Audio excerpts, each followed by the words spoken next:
seems like everything looks good. Stick this down here.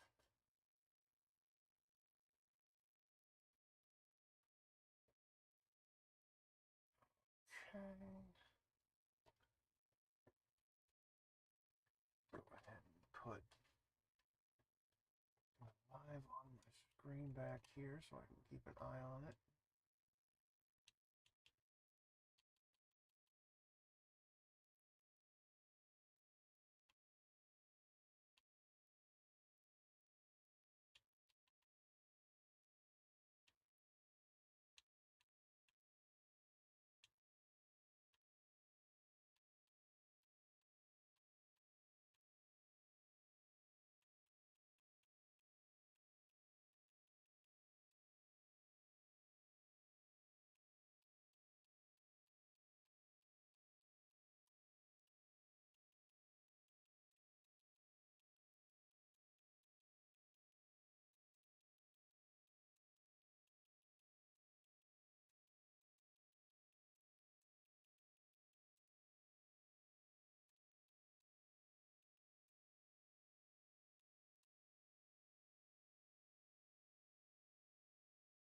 Oh yeah, it looks pretty alright.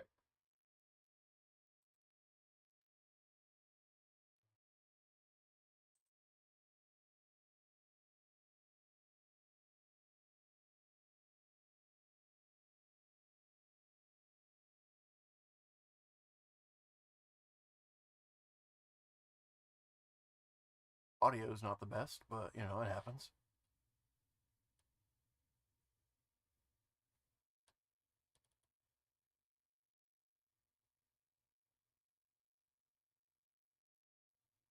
Big old bad delay though. Oh my god.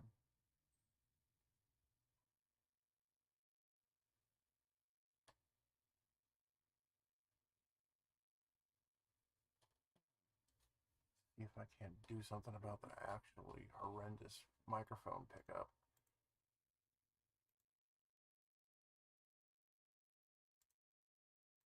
How about now?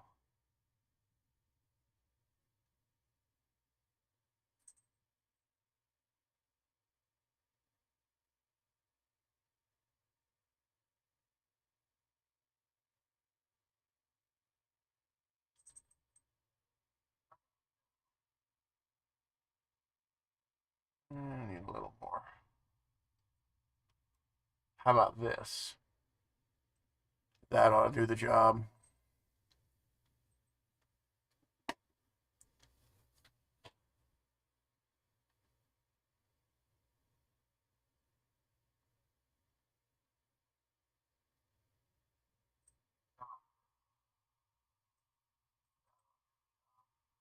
There we go. Okay, cool. All right. Get me some background noise here.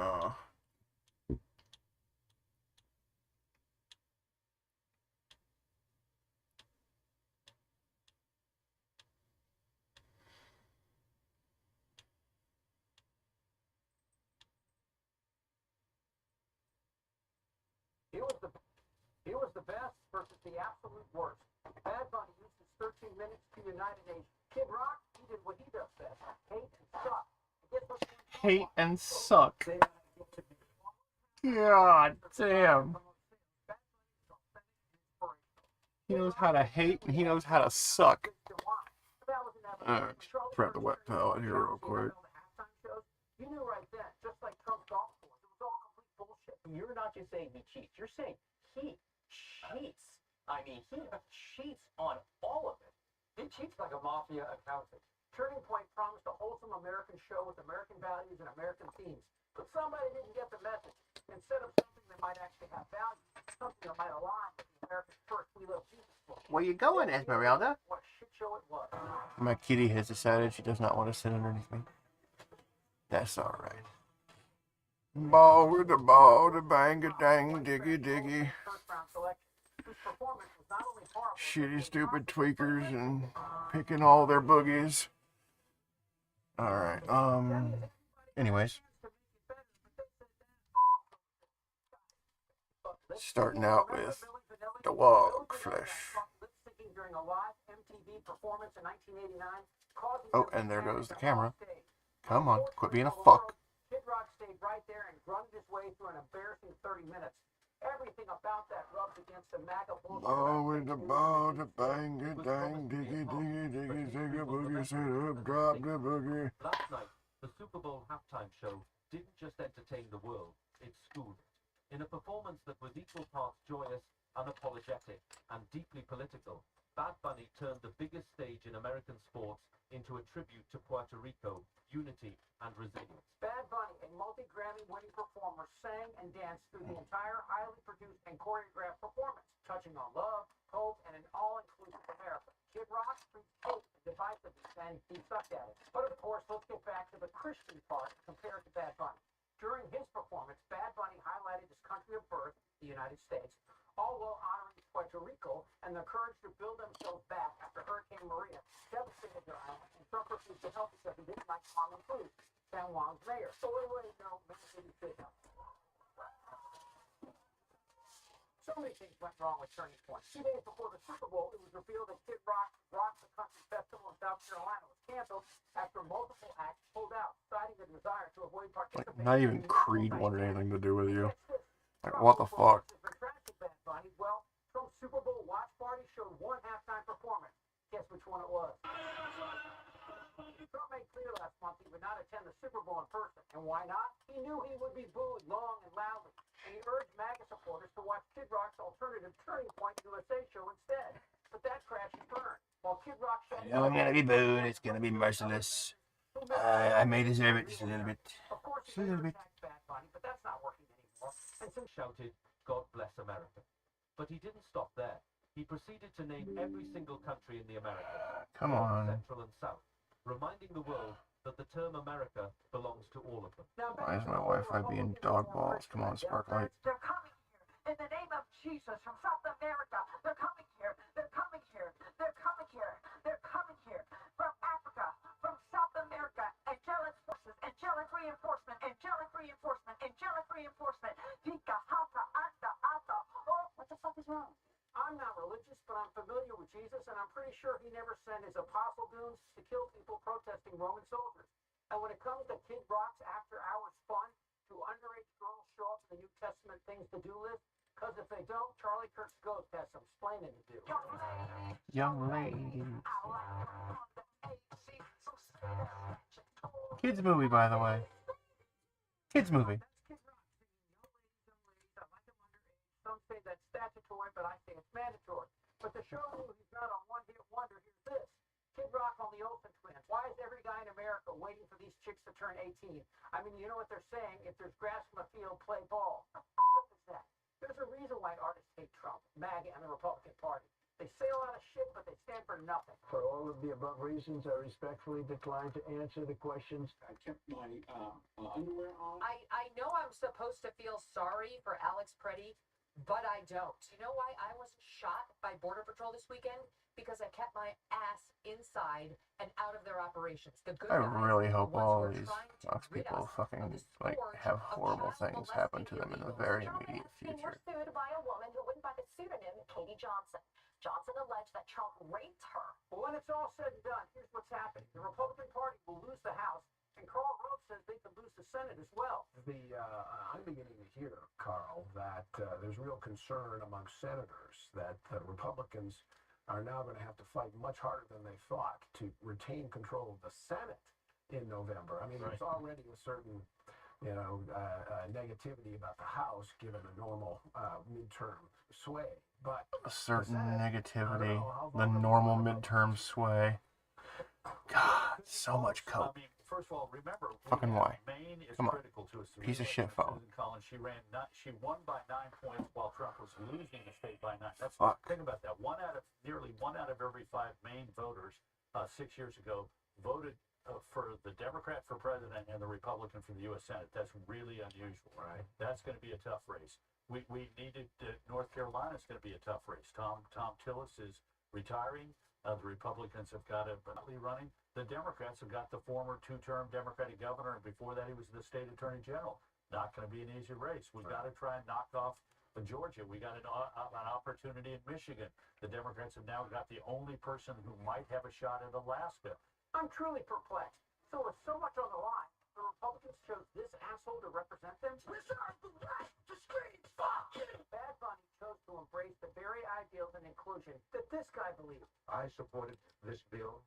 I believe in the idea of amnesty for those who have put down roots and who have lived here, even though some time back they may have entered illegally. He used to be the face and the voice of conservatives. They're bringing drugs.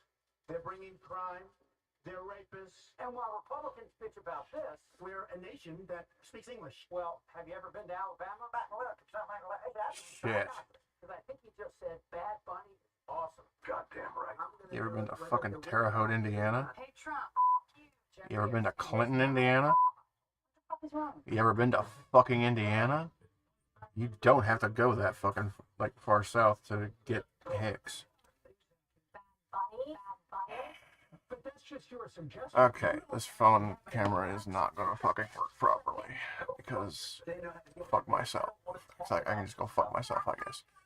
So I think he's crazy. I'm too Franklin.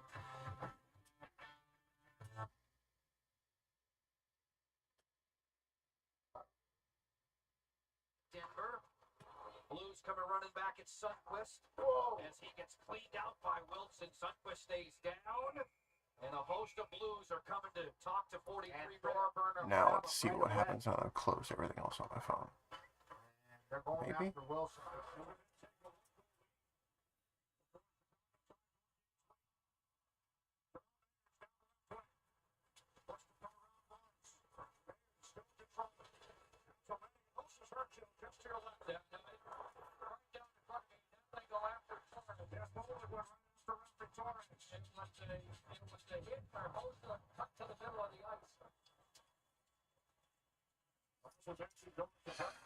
Just a second. God damn it.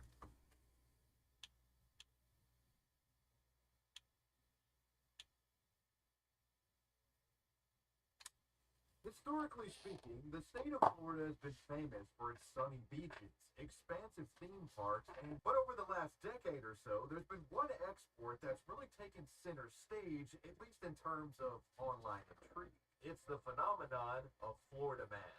Yes, Florida has in many ways become a meme thanks to its extraordinary penchant for regularly churning out some of the most bizarre criminals in the world. From Florida men assaulting people with alligators to a sloshed sunshine stater getting a DUI while operating a motorized Walmart scooter, you can rest assured that if you're browsing the web and you see an online article that has the headline Florida Man, it's going to detail some of the most creatively batshit insane crimes imaginable. And with that, put your swim trunks on and come with me on this wavy web surf special report. These are the internet's most notorious Florida men. Today's video is sponsored by Opera. In the world of internet browsers, I found that Opera is top of the line when it comes to built-in quality of life features. I love Opera's new Lucid Mode feature. Lucid Mode fixes... I don't know if this thing's even working. I've had a lot of fun with Lucid, as a lot of my video research comes from me digging through old 480p videos and old school YouTube. It's interesting to see Lucid work its magic on these old clips. Really sharpens those images up. And of course, Opera has you covered with the essentials. It's got a built-in VPN, ad blocker, and private browsing mode. I'm also a really big fan of Opera's Tab Islands, which help clean up your workspace. This feature allows you to consolidate related tabs at the top of your browsers to Everyone Sunset. Here you can see I've got some YouTube videos I'm researching and some Google Docs that I'm working on. Now that's a lot of tabs. It's cluttery. Let's island them out and boom. The workspace is much cleaner, easier to navigate. We know where everything's at. And lastly, this browser comes equipped with Aria, Opera's native AI tool. With live access to the web, Aria greatly expands your capabilities with AI. It's easily accessible in the sidebar and gives you clear answers instantly. Aria gives you real-time information to any questions asked and generates content based on your ideas in just a few clicks. I swear I'm not a child. Fuck. Before I do that though, I am going to hit you with a little bit of clear coat. So I can make sure to lock that log flesh in on. on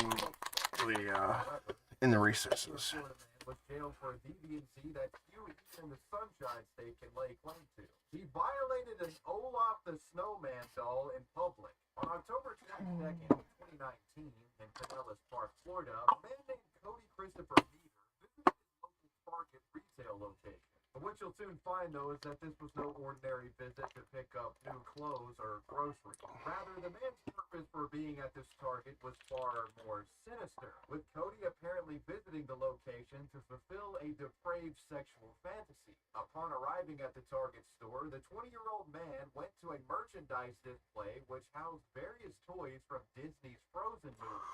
He then picked up a large Olaf plushie from the shelf, removed his genitals from his pants, and began humping the stuffed snowman on the Target store floor. According to reports from officials, Cody would ejaculate on the toy and return the desecrated doll to the display shelf. And this wasn't the end of the degeneracy, as Cody was looking for round two. After defiling the Olaf doll, Cody reportedly walked over to another toy aisle and grabbed a large unicorn plushie. He would then proceed to violate this toy in a sexual manner as well. If not stopped, this rampaging dry humper likely would have nutted on every toy in the Target store. Thankfully, though, due to surveillance footage, security detected what Cody was perpetrating, and police were notified promptly. Cody had been caught red-handed, and when police arrived and questioned him, he confessed to doing, quote, stupid stuff, and said that he, quote, nutted on Olaf. As a result of his serial dry humping spree at Target, Cody was charged with criminal mischief. As for the toys that he violated, they were removed from shelves and destroyed. Following Cody's detainment, his father revealed to police that he, quote, has a history of this type of behavior, unquote.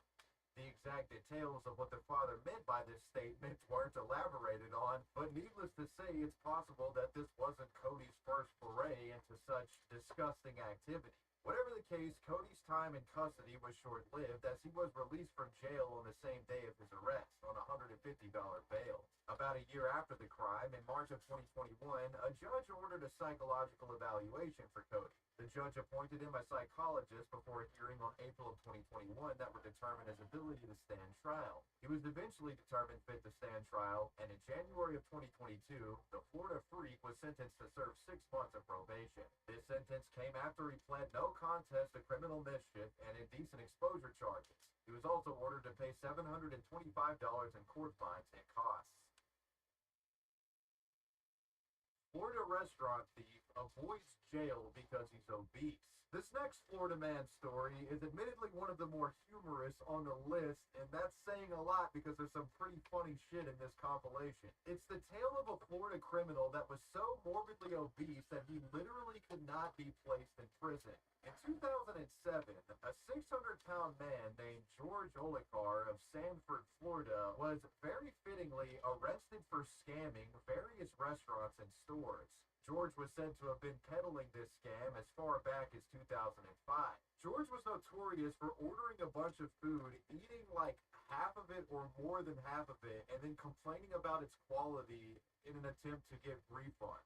This gluttonous con man once reportedly downed 6 milkshakes from a restaurant, and then when it was time to pay, he claimed his last shake had a hair in it and refused to pay the tab. 6 milkshakes, bro. Jesus. This portly gentleman's fast food scamming antics would eventually catch up to him, though, as Big George would finally be arrested after he reportedly consumed close to $50 of 7-Eleven beef jerky and attempted to trick the staff members of the gas station into giving him a refund under the premise of one of the bags having moldy beef in it. His deceptive trick failed, and police were actually notified over this event. After being tipped off about this scammer, cops later made their way to George's home and arrested him for his alleged scam attempt. The police report from the incident indicates that when cops were arresting George, the man, quote, raised the pitch of his voice to sound like a woman. So I guess George thought if he faked a high-pitched voice, the cops would like go easy on him, thinking he was a girl or something. Regardless, this pitch shifting did little to deter law enforcement, as George would be arrested and booked. While in police custody on the way to the police station, the 38-year-old man reportedly muttered in front of police officers, quote, the beef jerky got me. As a result of his activities, George was charged with 5 counts of felony petty theft. After being charged, it was thought that George would then be sent to jail and Piece of shit. trial. But something worse happened to the man. In the months after he was charged, George came down with a serious unspecified illness and became bedridden as a result of this. George's illness was so severe that rather than being jailed, he was confined by his sickness to a hospital bed, and at one point even had to be put on a life-saving respirator treatment. Once stabilized, he was sent to a nursing facility to recover. In light of this sickness, one thing was becoming clear to prosecutors who were trying to punish George. Even if they got George in jail, due to his obesity and health problems, he likely wouldn't survive in prison. George's immense weight put him at serious risk for morbidity. And not only that, if they were to take George to trial, the state would have to pay for the bedridden man's transportation to court sessions and potential medical bills associated with health problems.